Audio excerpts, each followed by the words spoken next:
The recently engaged Taylor Swift made headlines once again with the release of her newest album, The Life of a Showgirl, but the rollout has not been without controversy, as an immediate wave of negative publicity followed its debut, with numerous voices across both fan circles and major news outlets alleging that the record felt rushed.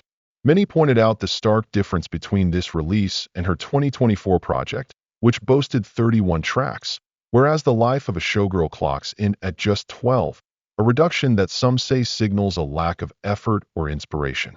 Disappointed fans have commented that not only is the album shorter, but its sound doesn't align with the Showgirl theme Swift appeared to be aiming for, with one listener calling it completely incompatible with the Showgirl aesthetic she's attempting to portray. Critics have weighed in as well, with some speculating that the abbreviated, less impressive album may be the result of exhaustion following her lengthy and high-profile Eras tour, which has taken a toll on the artist's creative reserves. A notable voice in the backlash came from Spain's El País, which on October 3rd released a particularly harsh review, describing The Life of a Showgirl as a hesitant, conservative effort that sometimes followed in the footsteps of younger artists like Olivia Rodrigo and Sabrina Carpenter rather than setting its own path.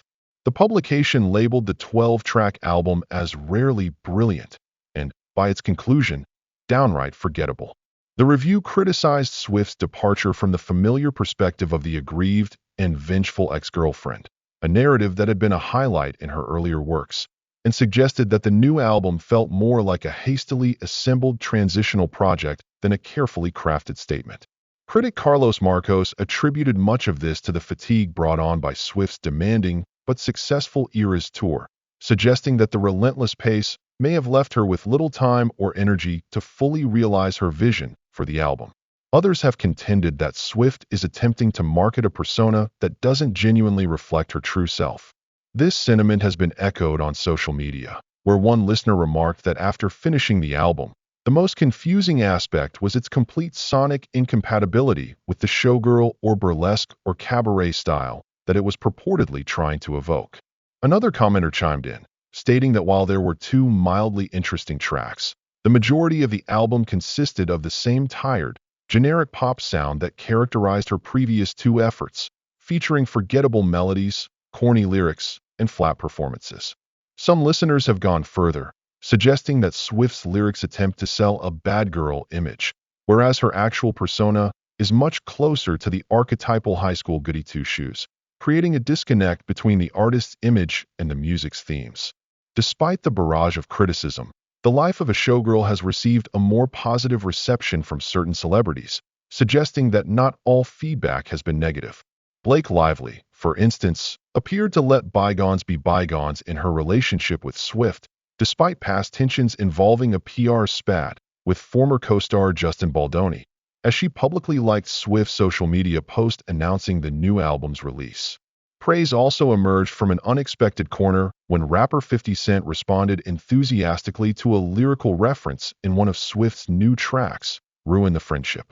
In the song, Swift sings, and it was not an invitation but as the 50 Cent song played should've kissed you anyway, a nod that did not go unnoticed by the rapper. Reacting to the mention, 50 Cent shared the album's cover art on his own platforms and wrote, "Taylor Swift is popping right now. She shouted me out. She doesn't shout you out. LOL, this is for big timers only." He then mused, "Wait, I'm the only shout out on the whole album?" Expressing surprise and delight at the exclusive mention. This recent interaction is not the first time 50 Cent has publicly supported Swift. Looking back to the 2009 MTV Video Music Awards, when Kanye West infamously interrupted Swift's acceptance speech for Best Female Video, 50 Cent voiced his support for Swift by criticizing West's actions. At the time, he appeared on interactive TV, criticizing Kanye's behavior and going so far as to say, "I wish he would come take one of my awards so I could black his eye in front of everybody." He empathized with Swift's experience, noting, "Even an apology can't replace what it feels like for the very first time receiving that award. In Taylor Swift's head, my first award was Kanye West. It's damaging, highlighting the emotional impact of the incident on her early career." Subscribe now if you want more behind-the-scenes stories about celebrity feuds and music industry drama. Turning back to the present, It appears that Ruin the Friendship is one of the few tracks on the new album that has managed to garner widespread approval from listeners, standing out amidst a field of otherwise lukewarm or negative reactions. One online commenter captured this sentiment succinctly, remarking, "It felt like every song was meant for a different album.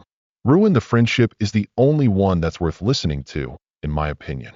This statement encapsulates the general criticism that the album lacks a cohesive sound or thematic unity, with each track seemingly belonging to a different project, and only Ruin the Friendship breaking through as a highlight. Many netizens have taken this as further evidence that Taylor Swift is the furthest thing from a showgirl, questioning not only the album's content, but also the overall direction of her musical evolution. The debate over Swift's artistic choices shows no sign of slowing down, as fans and critics continue to dissect every aspect of the album, from its lyrical themes and production style to its visual presentation and promotional strategies. Some listeners have even suggested that the album's shortcomings are symptomatic of a broader trend in her recent work, pointing to a reliance on formulaic songwriting and the recycling of old ideas rather than genuine innovation. Others, however, have defended Swift's right to explore new territory, arguing that creative risks are an essential part of any artist's journey. The resulting conversation has transformed The Life of a Showgirl into one of the most hotly debated releases of the year, with opinions split not just along fan versus critic lines, but within her own fandom as well. As the dust settles on the album's launch, it remains to be seen whether Swift will respond to the criticism or simply let the music speak for itself. Historically, she has not shied away from addressing controversy, often weaving her experiences with public scrutiny into her songwriting. For now, however, the conversation remains focused on the album's perceived missteps and the ongoing divide between Swift's intentions and audience expectations. If you want to keep hearing these revealing pop culture stories, don't forget to subscribe. The ongoing debate has also sparked discussion about the state of pop music more broadly, with some observers suggesting that the backlash against Swift is indicative of a larger appetite for authenticity and originality in the genre. Others have pointed out that the sheer volume of commentary, both positive and negative, is a testament to Swift's continued relevance and her ability to provoke strong reactions from listeners and critics alike. Regardless of where one stands on the album's merits, it is clear that The Life of a Showgirl has succeeded in capturing the public's attention and generating conversation, a feat that few artists can claim. As the album's streaming numbers and sales figures continue to roll in, it remains to be seen whether the initial criticism will have any lasting impact on its commercial performance. In the meantime, Swift's fans and detractors alike are sure to keep analyzing every lyric, beat, and social media post for clues about what might come next in her ever-evolving career. Subscribe for more updates on the latest music controversies and exclusive celebrity reactions.